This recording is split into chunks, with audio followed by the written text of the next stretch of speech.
Okay. Hi, Dawn. Welcome back. Nice to see you Hi, again. Sean. And thanks for listening to me rant for the last sort of 10 minutes. Yeah, how's it going? Yeah, it's going good. It's going well. Sort of picking up, getting into the musical busy season now, it seems, which Oh, is really? refreshing because it's been, yeah, actually. I've got some shows lined up. I've got some releases coming out and Oh, cool. sort of looking at building up a bit of a tour for the coming months. So Okay. yeah, looks like it's picking up pace, which is lovely. Cool. And where are you planning to tour? Coming to Joburg and Pretoria, Sean. Oh, yes. Oh, yes. You did mention. So you're not going to go to Yeah. New York and London and Madrid? No, not yet. I figured I might as well like start at home first and kind All of right. Spread your spread my wings. wings Yeah, yeah. so, A later and stage. then I'll stretch out a little further after that. Sure, sure. So yeah, Joburg, Pretoria. You're from Natal. I mean, what are you expecting exactly? Who are you doing the gigs through? Yeah, at the moment, I'm still lining up some venues. I've had Hmm. some positive responses from a few really lovely venues in Joburg and one in Pretoria. So I'm not going to give too much away just yet until I've tied it all down. Sure. We spoke last time, the last podcast episode we did, we spoke about Concerts SA. So I'm also applying for their mobility fund to try and get some sort of funding, which will make it just that much easier to do these sorts of things. Cool. So yeah, we'll sort of that will affect which venues I end up playing because they do Sure. require venues to be like SAMRO registered and most venues in this country don't really want to be SAMRO registered. So there's a little bit of like, yeah, Well, it would it's help gonna if that's Summer that's actually the paid awkward bit. musicians. It would, and Mm, that's a bit of a contradict. I don't know, it's a bit of a thing because I personally feel like that. Like, mm, damn, it would be nice if SAMRO paid musicians. Because I mean, I know for me, I've gone and said, well, I've played X amount of songs, and they've gone, oh, we don't have any record of that. Could you give us a spreadsheet? So I'm mm. like, cool, SAMRO, here's a 7-page spreadsheet of my radio plays. And then they Yeah. kind of go, oh, well, we only play for like, certain things. We don't really pay for all of those things. And Yeah. I'm like, are you kidding me? Like Yeah. that sucks. You know what's Um, going on though? Conspiracy theory time. No, you know there's ghost musos who just yeah, receiving payments. You know that's going on, yeah, and it's South Africa. Well, considering how many ghost people musicians were paid off their what you call it the arts national arts, that all these weird and wonderful names of people that didn't exist. So money dish yeah, going out to these musicians and yeah. artists that didn't exist from the council. So there's no way Samurai aren't doing that. We all know it's the country we live in. So it's a Well, I mean, shame, you really. say this though, like I've chatted to artists in Ireland, for example. I got a friend who also loads of radio plays globally, and Hmm. she's having the exact same issue with the Irish version of Samro, Sure. where she's contacting them and going, "Well, these are my radio plays," and they're going, "Yeah, no, sorry, That no, doesn't we don't, work. don't pay Yeah. for those." Yeah, we need to pay you And it's quite two. an You got you two yeah, money to and pay. it's quite an interesting thing because they kind of say, well, oh, well, we don't pay for like online radio or we don't pay for community radio. Yeah. And then if you actually get hold of those radio stations themselves, Hmm. a lot of those radio stations are getting sponsorships and funding, and they are specifically using that to pay for royalties that then aren't being paid out, which is a that's where the conflict sort of starts to come in. You Yeah. go, well, the radio station said they're paying, Mm. and they're paying it towards royalties. And what are you guys then doing with it? So, yeah, I think Mm. there is something going on. However, I've Sure. also then spoken to other musicians who have turned around and told me they love Samuro. Samuro's amazing. Okay. So Okay. maybe it's just me.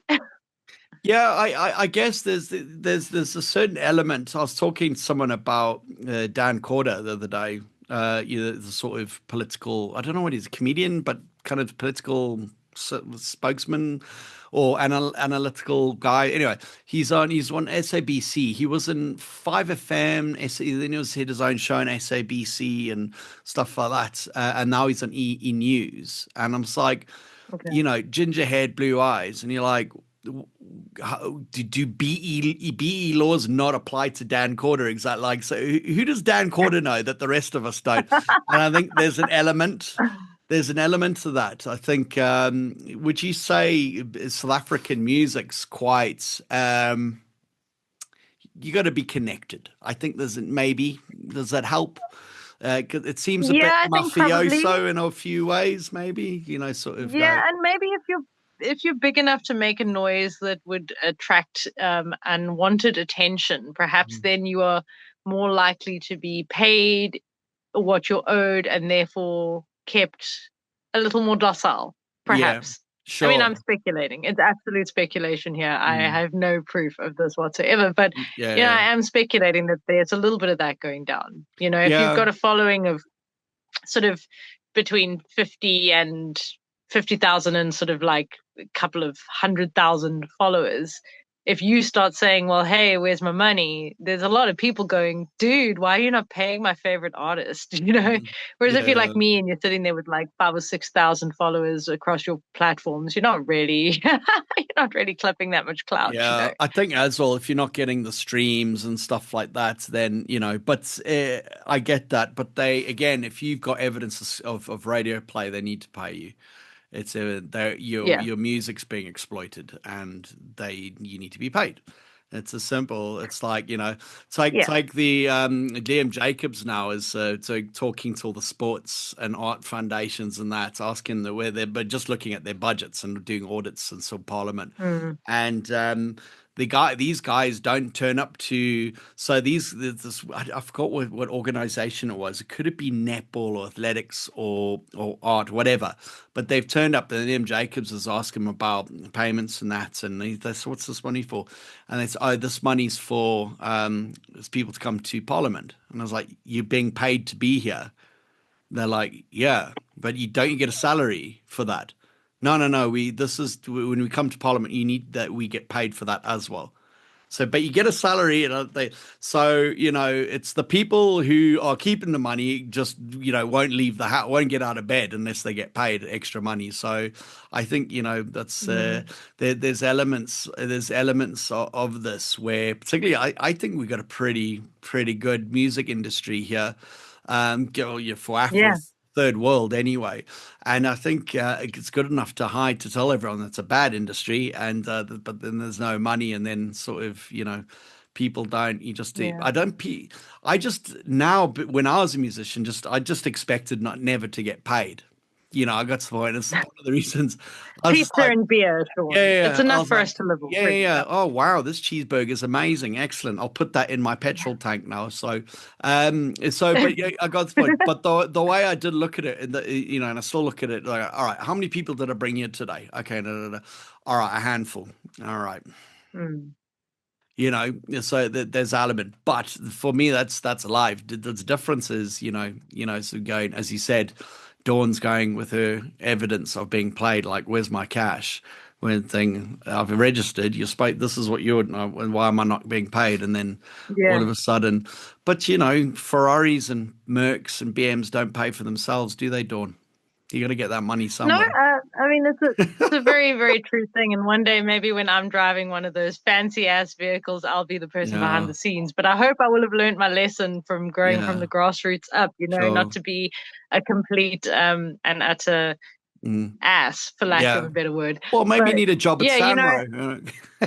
Okay, go ahead. Cut maybe the I can music. help them get venues to register, some like customer relations. Yeah, yeah, yeah, But no, exactly. I don't think I'd want that job particularly.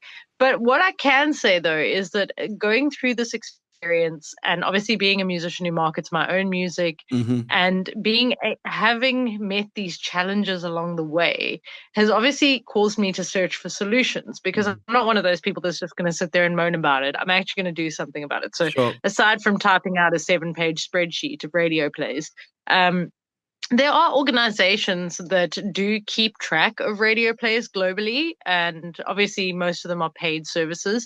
But if you are finding yourself as a musician in a situation where you're getting a lot of radio plays, it is worth then investing in those services. And then you've got a Mm. global record of those radio plays, and it's not one then that can be argued. So Mm. then, like Samro has to then, or your music body, wherever you are in the world, has to then kind of go, okay, cool, you've got evidence, statistical proof, and we owe you X amount. And I know the Kiffness did that here in South Africa. Yeah. He used Radio Monitor, and they came back and said, well, they told you had 1,700 plays. It's actually more like, 17,000 plays or whatever it was Yeah. across the radio station, and sort of upped his income of royalties from a couple of thousand rand to tens of thousands. So he is one of the examples of how that works. Yeah, I mean, And then they didn't, so there's a Samra owed him like R250,000 or something. I mean, it was a substantial amount of money. yeah, Is that right? maybe not quite that much, but it was pretty close to that. It Okay. was certainly a lot more than they'd paid him. And he did write a whole like blog article I about it. remember it very And well. kudos to him. He also Mm. included the email addresses of the people he got hold of in Samro. So you could just, if you read his blog, you can actually just go and email them directly, which is what I did. I basically read Mm. through his story and went, oh, I'm not getting any response from customer service when I say, hey, you guys perhaps owe me some acknowledgement of these radio plays. So I Mm. just emailed the person he emailed and very quickly got a response. Mm. So I think there is like knowledge sharing that certainly helps this industry to maintain a little Yeah, more integrity, hopefully. sure, sure. Um, and then the other thing is like on an international level, like for me here in South Africa, there's maybe a handful of radio stations locally that play my music. I get a lot more of my radio plays from sort of the UK, Scotland, Ireland, Germany, Canada, and the USA. Those are like my main sort of top 7 countries that really play my songs. So you do have Sound Exchange, which is an international service which Yep. monitors radio plays and distributes royalties. So I've registered now with Sound Exchange. So in a couple of months, hopefully, I'll have an idea of how they work and how consistent they are with paying out for international radio plays. Because musicians that I've spoken to locally have sort of said Samro only pays out for international plays after 2 years, whereas Sound Exchange is paying, depending on your quantity of royalties that you earn, either monthly or quarterly. Hmm. So it's going to be an interesting one to compare and see which of these rights bodies are actually functioning, and then which ones to Mm. really support and to enroll with, I suppose. Sure, sure. They're going to have to come up with some sort of pack because it's just, um, how many great artists they're losing every year because their own jobs are in jeopardy, their own industries in jeopardy. There's Yeah, only so many sort of poppy Britney Spears type artists that are gonna carry the industry. You need a variety, and that's the beauty of art. You've got to, is you can cater for everyone and sort of go, but these people need to get paid, particularly if the stuff their work gets exploited. And obviously, for those that don't know, exploitation of music or art is just if someone uses your work to make money. That's it. So it's not the yeah. negative of as in we're tying it up and beating it. We're making it work in the coal mines, I but mean, it's actually it's the like, yeah, I suppose it's the intellectual property of version of tying it up and beating it. You're tying up and beating my intellectual property, guys, you know, yeah. Go pick the millies. and There you not in go. a fun Yeah. way. No, exactly. Yeah, not the fun tie up. No, exactly. So yeah, it's an interesting time. And again, what follows in why this is so important that people do, and that's people like Samra and that really need to get their act together because their jobs are on the line if they don't start doing their jobs properly. Because at some point, how many great musicians, for example, or artists are going over to like graphic design, for example, to go do, or Yeah, advertising or marketing, and those talents are going there, and that's fine. People got to eat and stuff, but it's they're going leave music or leave art or whatever, and again, and they're yeah, and they're literally destroying their own industry by doing this. There's no absolutely. longevity, you know what I mean? So it's really up to them to get their act together and just start paying Yeah, because musicians don't have physical things to sell anymore. How many t-shirts, how many like you did those gorgeous bands we spoke in the last thing, so go with the yeah, with the USB stick in, with the memory stick and and that's only going to take you so far. Yeah. We need that physical thing back, and I think copyrights and sort of copyright payments from radio and stuff is it. Maybe. And I mean, the other thing is that with digital distribution these days, there's no necessity specifically for artists to register with Samra in particular. Like, yes, there's certain radio stations with which request a SAMRO code when you're Hmm. submitting, Yeah. but most of them don't necessarily need it. They need an ISRC code, and your ISRC code you're getting through your digital distributor anyway. Hmm. And if you're then registered with an international rights holding organization or rights collective Hmm. organization like Sound Exchange, who is collecting royalties for you anyway, Yeah. what's the obligation for you to then pay a membership fee to SAMRO? Why Mm. would you do that if they're not doing anything for you and they're not coming back with royalty payments and they're not keeping accurate records of it? Mm. Why would you bother? You know? Yeah. They're not, and So I they're not think doing that their jobs. They're not doing their jobs. They're just not bothering. They're probably sitting there, as I said, creating ghost accounts and answering the phone to Dawn every day. Hey, Dawn, yeah, sorry, we don't pay for that. Better luck next time. Bye, love you, bye, bye. Put the phone down on you, and then uh, yeah, I think that, I mean, obviously, again, speculation for days, but it mm, seems to be a more commonly discussed thing that they're not doing their jobs and that they are. It's only mm, like a very small handful of musicians who come back and say, wow, we love Samra. They've really done a good thing for us. mm, Those seem to be fewer and far between. And I sure, think that, you know, like advertising, talk is word of mouth, still the best form of advertising. So if people are speaking about you in a positive light, it'll show up. But if you're sure. not doing your jobs and you're being spoken about negatively, that's going to be what people know of you. So, Mm. yeah, Summer, rise to the occasion, guys. Come, Yeah, up I the mean, ante. Be better. yeah, I'll be Be better, better. Samro. Yeah, yeah. It's just not jobs for Yeah. friends, I think. And I mean, Anything. not just Stammer, like international organizations that are doing the same thing. I know for a fact that my friend is having very similar issues, like I said, in Ireland. So, I mean, come on, guys. Like Mm. on a global level, if you're a government authorized, like rights organization who's collecting money, like do a good job of it, please, Mm. because you're keeping an industry afloat or you're sinking the ship. Mm. Um, and I Yeah. mean, then you look at in South Africa, it's also confusing because we've got SAMRO, we've got SAMPRO, we've got all these different acronyms that are connected with all sorts of different rights Mm. collection capacities. And you kind of left going Mm. like, sort of, where's the guide to who I'm supposed to register with? There should be like a Mm. list that I can just go and say, okay, I got to register with like 5 different organizations. And that then gives me the right to collect my royalties from Sure. everything I possibly could, Do you think it's and I've actually haven't registered with any of these guys. I've needed to. So what's that process like, Dawn? Is it extremely difficult? Is it easy? I mean, what's the it's a deal? bit of a slip, but like once you're registered, then like with Samra, for example, you can then kind of go and load your own notifications. Like when you create a new song, you've recorded it, you've got all the metadata for it, you can now go ahead and like log a new notice of work into the website, and you can put in anyone who's collaborated on that. You can do rights distribution percentages and all of that through their portal, which is fairly user friendly and Hmm. functional. Okay, I it's have gonna act an found that online there's thing. yeah. And then Oh. after that point, it's fairly simple. But if you actually have an issue where you found that your rights distribution hasn't come through correctly, like I know, for example, on my second album, I distributed the percentages of rights to any musician who collaborated with me, Hmm. and none of that shows up on the other musician's account. But when I go and look at it on my account, it says, yeah, 5% or 10% to so and so and 10% to so and so.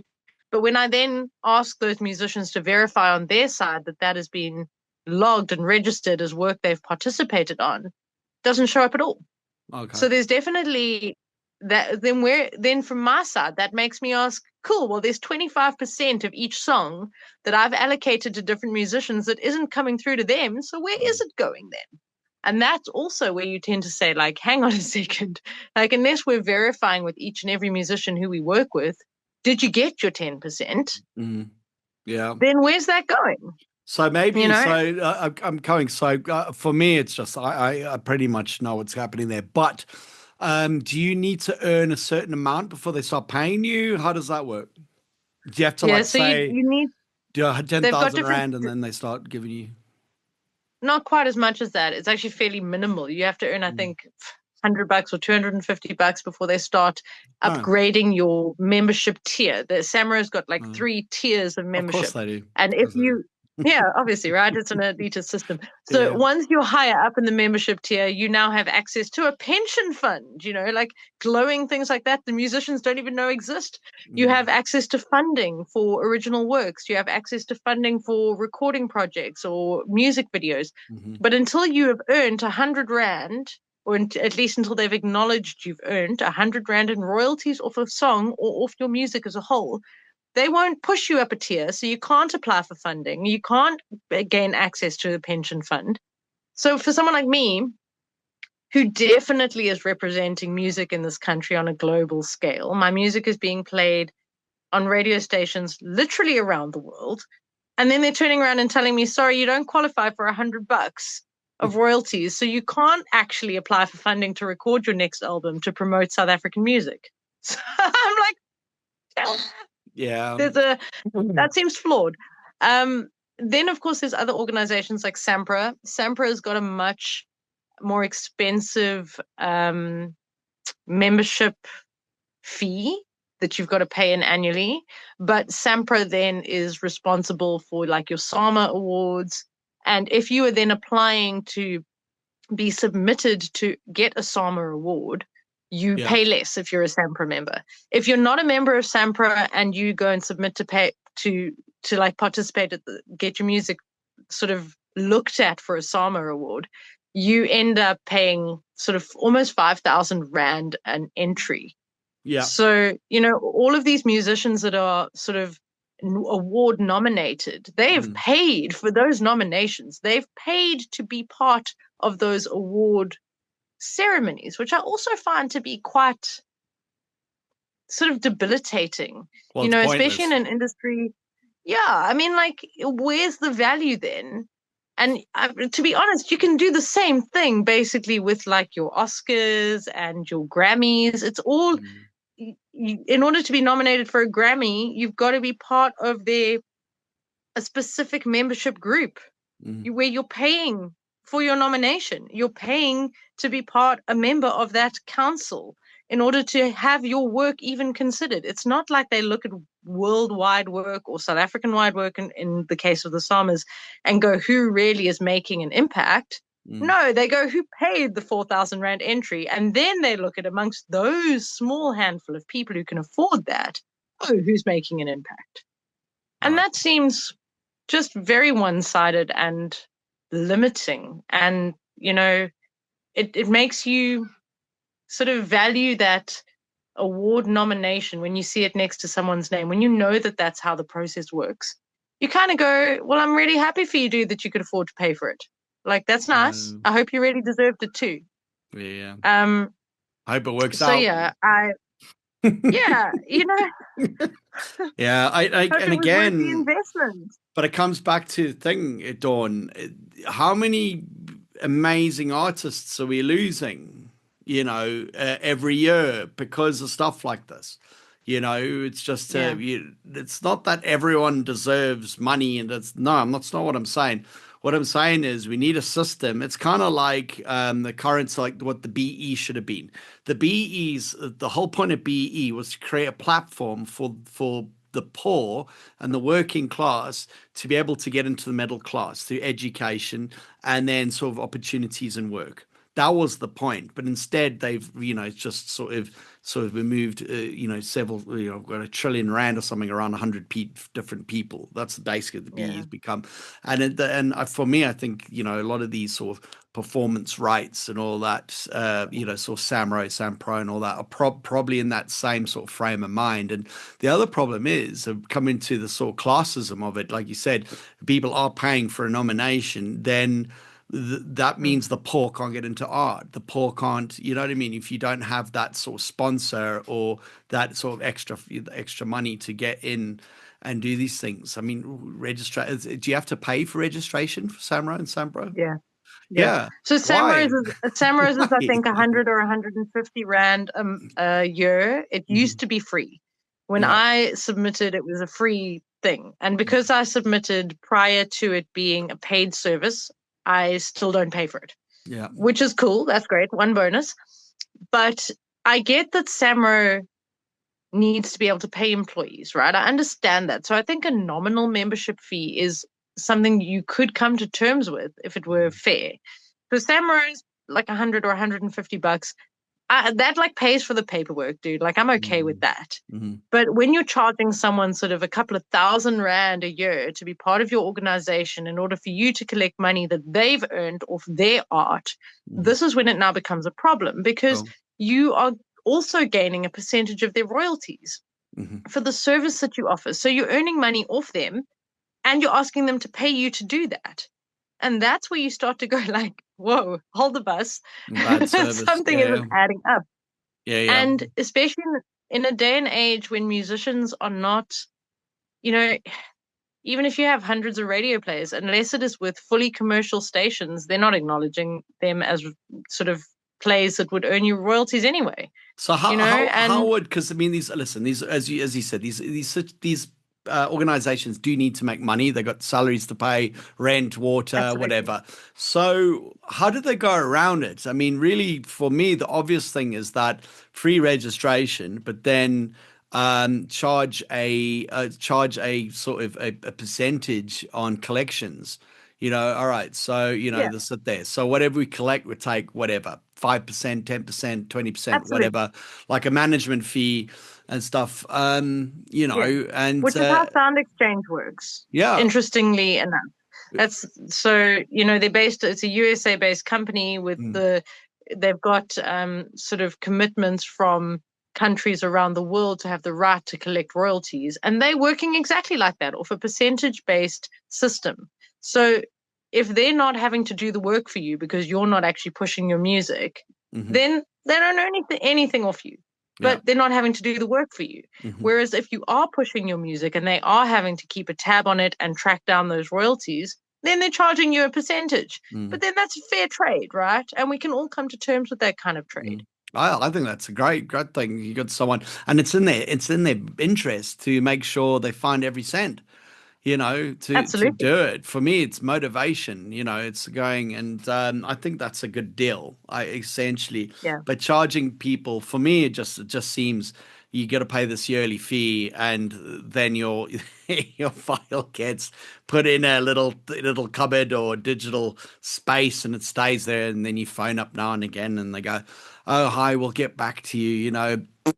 Put the phone Yeah. down, and yeah, I don't know, it's just keeping people honest. I've heard stories about various organizations. Danny Jordan's currently in the press now. He's being interviewed sort of by Liam Jacobs. I'll bring his name up again, but like, so they're talking about sort of general, sort of the sports and arts, the expenses, what's going Mm, on, and they're sort of inquiring on, sort of Danny going to the World Cup in Qatar, where South Africa doesn't even have a team, and he's doing it all on the yeah. taxpayer. And it's Yeah. like, you're there 30 days, Danny. What are you doing? Like, what for? What we got? Did you have meetings? What, Yeah. for a team that wasn't even there? Like, why are you there? So is it Yeah. there? I need to finish watching all of that. I'm sure maybe he explained himself, but my point isn't that he was there. My point is there's just this massive, almost thing regarding, sort of any sort of government institution, and particularly the arts, it seems, and sport and art is Mm. sort of in that same sort of hobby category. Leisure category almost, Yeah, okay, it's a hobby. Sit there like, that's what, so people have told me, like, I've got, as I told you, I've got a degree to music, but it's the music degree. So but that's the attitude. And Yeah. it's the same. I think people are like, well, why don't you get a real job, or why don't you go? Mm. And meanwhile, these people are earning money. Well, not all of them, but there are people in sporting who should be earning money, and there's just all this red tape, it seems, and getting in the way of, sort of letting someone earn a living. And I think particularly given the amount of poverty and sort of poor, the poor and the working class we have in South Africa, art is like an obvious choice. If you can't find work, how many people do you know You make art. yeah, so how many people pick to start drawing pictures, making sculptures to sell, or they learn the guitar, or they try to start covers band, and that people are turning to art now to make a living because there is no work, and when they do find a And work, the it's like huge thing, 8K a month, yeah, yeah. And I mean, the huge thing is that we have in this country a law against busking, right? It's actually illegal. If you didn't know, now you No, do. It's okay, illegal to busk in this country. Whereas globally, especially in Europe, there's a massive tradition around busking and a huge amount of, students and up and coming sort of people who haven't quite found their place in the working class yet that make a living off busking. And it's accepted. You can't go into a tube station in London without hearing somebody playing something or singing something. And for everyone else who's trudging on their day-to-day dreary existence, it is a bright moment of hope. In an otherwise dull and uninteresting day that they have is perhaps they get to hear a violinist in the tube station, Perhaps they get to hear a piece of music that makes their soul come alive. So busking certainly has a purpose when it comes to mental health in the world as a whole, and cultural development. And street performance has always been like that. And in a country like Africa, South Africa, but in Africa as a whole, we are an incredibly colorful, multinational collective of people who are all very creative and exuberant and colorful.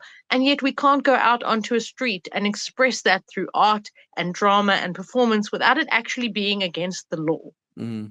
And that is like, that's quite a hectic thing. So even from literally the ground up, it's made difficult for art to be a viable stream of income. They would rather you were begging at a robot than that you were playing your guitar at the same robot. Where at least if you're playing your guitar, you're doing something. And someone, if they gift you something in exchange, has gained something for what they've gifted you. They would rather you were standing there with a cardboard sign. Okay. Sorry, Dawn, I got to stop you there. We got a minute. So hold that thought. And we're back for part 2 on royalties, I guess. Royalties in South African music. All right, come back to part 2.